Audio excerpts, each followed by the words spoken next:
네, 어제 뉴스 세계 시간에 전해드린 바가 있었는데요. 미래통합당 비대위원회가 정강정책 개정 특별위원회를 구성을 해서 새로운 정강정책안을 짜왔는데 초안이 나왔습니다. 이 초안 내용 가운데 눈길을 끄는 게 민주화 운동 정신을 계승한다라고 하는 포괄적인 그 표현에서 더 나아가서 5.18 광주 민주화 운동 등 어떤 특정한 경우를 아예 명시를 하기로 했다라는 건데요. 이것이 갖고 있는 의미가 무엇인지가 궁금해서 이분을 스튜디오로 직접 모셨습니다. 바로 비대위 산하 정강정책 개정 특별위원회 위원장을 맡고 있는 김병민 비대위원입니다. 어서 오세요. 네, 안녕하세요. 반갑습니다. 네, 보도를 보니까 좀 그 내부적으로 논란도 좀 있었다고 하던데요. 네, 뭐 논란이라는 것은 사실 무언가 새로운 변화를 만들어내는 과정에서는 그렇죠. 치열한 토론이 있을 수밖에 없고요. 다만 중요한 것은 우리가 현재 이 미래통합당의 정강 정책에는 민주화라고 하는 용어와 단어가 빠져 있습니다. 그래서 과거에 한나라당과 새누리당에는 적어도 이 민주화 정신에 대한 의미를 담아낸 적이 있는데 네. 이 민주화 정신 그리고 우리 대한민국이 국민이라면 대한민국의 현재가 있기까지 산업화와 민주화라고 하는 건강한 두 축으로 성장했다는 걸 부인하는 국민은 저는 별로 없을 거라 생각합니다. 많은 얘기 있었죠. 네, 네. 그래서 그 민주화라고 하는 용어를 다시 한번 복원하는 데에는 거의 모든 분들의 의견이 모아졌고요. 네. 이걸 이제 조금 더 나아가서 과거에 있었던 현대사의 민주화 운동의 주요한 사건들을 열거하냐 마냐에 대한 얘기들로 치열한 토론을 가졌고 나름대로 특이 결과물을 도출했습니다. 아, 그러면 그 미래통합당 전까지만 해도 정강정책의 민주화라는 표현이 있었는데 미래통합당에서는 빠졌었어요. 정확히 말하면 우리가 2012년도 새누리당, 그러니까 한나라당과 새누리당을 거치면서 있었던 이 민주화에 대한 정신들이 자유한국당을 거치고 미래통합당으로 오면서 이 민주화라는 용어들이 이제 사라지게 됐죠. 삭제가 됐었던 겁니까? 네. 근데 이번에 이제 그 이거를 다시 되살려내는 수준이 아니라 더 이제 구체적으로. 예. 자, 그러면 5.18 광주 민주화 운동을 이렇게 적시하는 것 자체가 갖고 있는 의미를 좀 더 구체적으로 말씀해 주신다면, 예를 들어서 네. 당 인사들이 5.18 민주화 운동에 대해서 폄훼하거나 네. 어떤 진실을 부정하는 이런 발언들이 나오면 바로 당의 이름으로서 제재를 가하고 할 수 있는 여지가 생긴다, 이렇게 보면 되는 겁니까? 우리가 지향하고 있는 가치와 지향점을 좀 분명히 하고 싶었습니다. 예. 이 5.18 민주화 운동이 들어가 있는 문단 단락의 첫 번째 문장은 이렇게 시작합니다. 네. 우리는 갈등과 분열을 넘어 국민 통합을 위해 노력하며 진영 논리에 따라 과거를 배척하지 않는다. 그러니까 지금 현재 이 5.18 민주화 운동뿐 아니라 산업화 세대에 일어났던 많은 일들까지도 진영과 이념의 논리에 따라 배척하고 거기서 보고 싶은 역사만 찝어서 보면서 국민 갈등을 분열하는 모습은 네. 여당과 야당 뭐 여러 정당 속에서 안 좋은 선례대로 남아있는 것이 아닌가 싶습니다. 그런 측면에서 우리가 한 번도 들어가지 않았던 경제개발 5개년 계획, 네. 새마을운동이나 이 한강의 기적 같은 표현도 함께 들어가고요.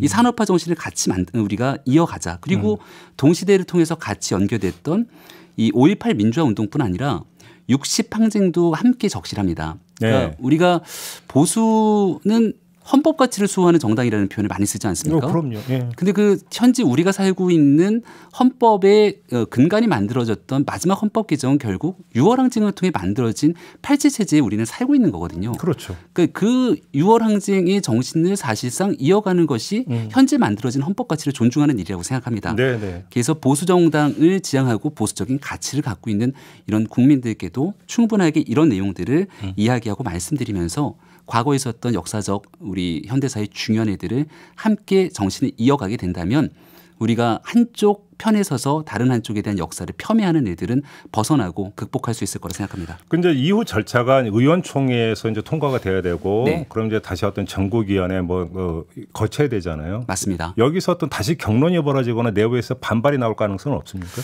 일단은 시간은 조금 있고요. 우리가 지금 현재 우리의 정강정책은 미래통합당은으로 시작되는데 얼마 전에 당명을 개정할 거라고 한번 공개한 바가 있습니다. 네네네. 그럼 이 정강정책이 먼저 통과되고 후에 당명이 바뀌면 또 이것도 해야 되거든요. 그렇죠.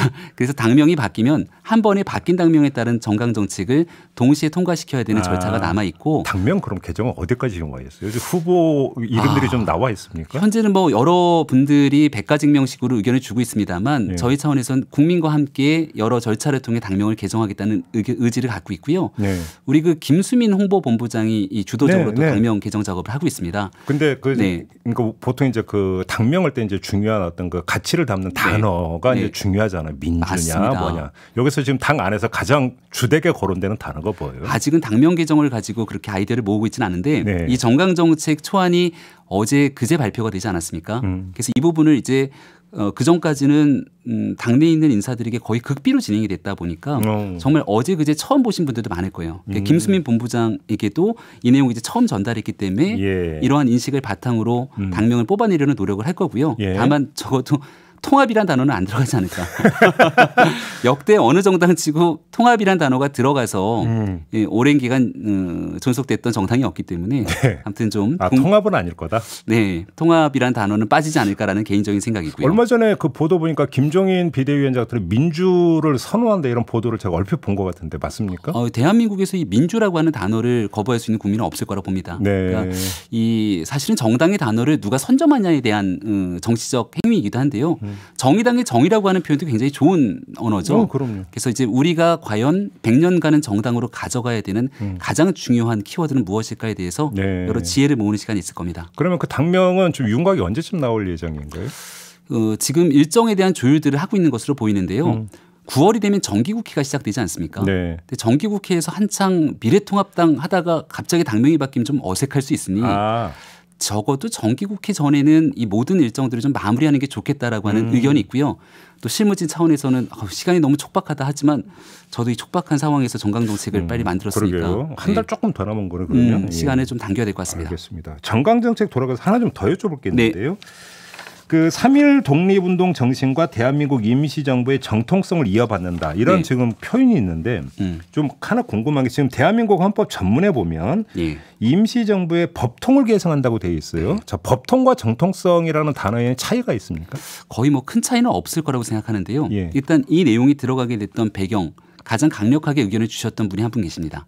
누군데요? 제가 저희 특위의 삼고초려에서 꼭 모셨던 분이기도 하고요. 어느 분인데요? 윤봉길 의사의 장손녀 윤주경 의원입니다. 그래서 우리 특위의 윤주경 의원께서 꼭 오셔서 우리의 정강정책이라는 건 가치와 신념이고 그 가치와 신념의 가장 서두에는 우리의 역사관을 담보하고 있습니다.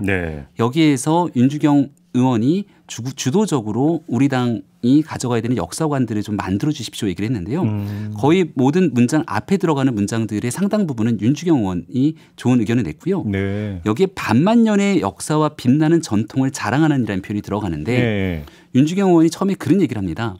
우리가 재헌헌법, 제정헌법을 만드는 48년에도 이 유구한 역사와 빛나는 전통이라는 표현이 들어간다는 거죠. 그러니까 우리가 지금 19년과 48년에 대한 임시정부와 그리고 48년 건국에 대한 논쟁이 한국 정치에 꽤 뜨거운 논쟁이 됐었는데 우리 역사는 사실 수천 년에 달하는 반만년의 한반도에 그 중요한 역사들이 있는데 그런 것들을 간과하고 있는 것 아니냐.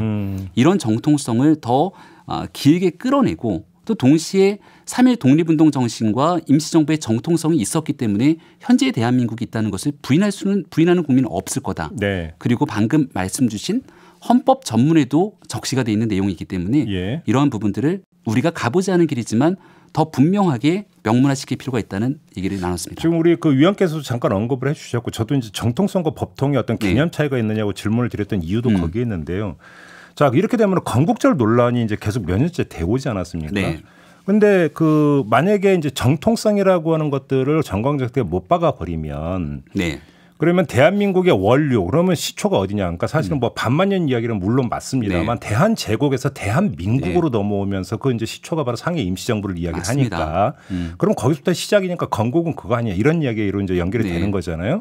자, 건국절 논란은 그러니까 정리가 될 수 있는 겁니까? 그 건국이라는 표현을 쓰지 않기 위해서 반만년의 역사를 집어넣었다는 말씀을 다시 한번 드리고요. 그러니까 건국절 논란 자체를 이제 버릴 필요가 없다. 건국이라는 논란 자체가 우리의 역사와 전통에 한반도에 그 유구한 역사와 전통들이 있는 것을 처음 48년에 헌법을 만들었던 우리 선조들도 유구한 역사와 전통이라는 표현을 명기함으로 인해서 이것이 19년과 48년에 대한 얘기를 뛰어넘고 있다는 말씀을 드리는 겁니다.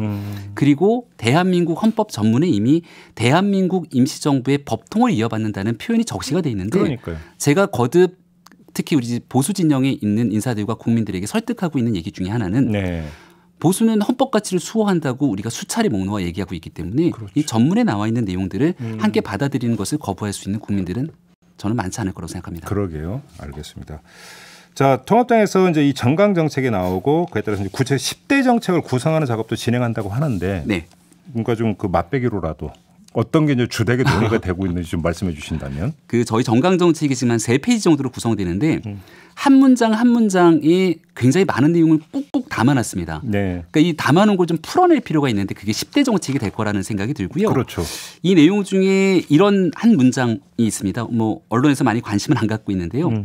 법이 약자에게 드리운 그늘을 걷어내고 공평한 기준을 제시할 수 있도록 사법제도를 개선해 나간다. 어허. 이 한 문장이 굉장히 많은 얘기를 꾹꾹 담아놨거든요. 사법제도 개선이라면 구체적으로. 그러니까 이제 맛배기라고 말씀 주셨으니까 이제 저희도 작업을 해나가야 되는데 네. 이 내용은 참고로 우리 특위위원회 또 삼고초리에서 모신 김웅 의원의 네. 워딩이고 언어이기도 합니다. 음. 우리가 지난 기간 문재인 정부 들어서 검찰개혁, 사법개혁 참 많이 얘기했는데 네. 과연 국민의 관점에서 보는 국민의 눈물을 닦아주는 개혁이냐라고 묻는다면 저는 별로 그렇지 않다고 생각합니다. 네.